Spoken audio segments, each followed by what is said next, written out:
Hello అందరికీ. ఈరోజు నేను తయారు చేసినటువంటి recipe meal maker dum biryani. ముందుగా మిల్ మేకర్ తీసుకున్నాను. వాటిలో కొంచెం నీళ్ళు గోరువెచ్చ చేసుకుని అందులో మిల్ మేకర్ వేసుకున్నాను. అవి ఒక 5 మినిట్స్ పక్కన పెట్టేసి ఆ మిల్ మేకర్ని పిండుకుని ఒక బౌల్లో తీసుకున్నాను. ఒక బౌల్లో 4 పచ్చిమిరపకాయలు, మిల్ మేకర్, పసుపు, గరం మసాలా, ఉప్పు, కారం, ధనియాల పొడి, పెరుగు అన్నీ వేసుకుని కలుపుకొని ఒక 2 గంటలు మూత పెట్టి పక్కకు పెట్టేశాను.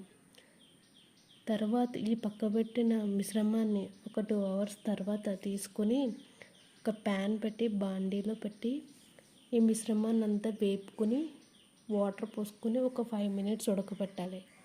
ఉడకబెట్టి వేరే స్టవ్ మీద నీళ్ళు హీట్ చేసుకుని అందులో బిర్యానీ సామాన్లన్నీ వేసి రైస్ని ఉడకబెట్టుకొని పక్కన పెట్టుకున్నాను. ఇప్పుడు ఈ మిశ్రమాన్ని తీసుకొని ఒక బాండీలో వేసి 2 కలిపి బిర్యానీ చేశాను. చూడండి ఫ్రెండ్స్.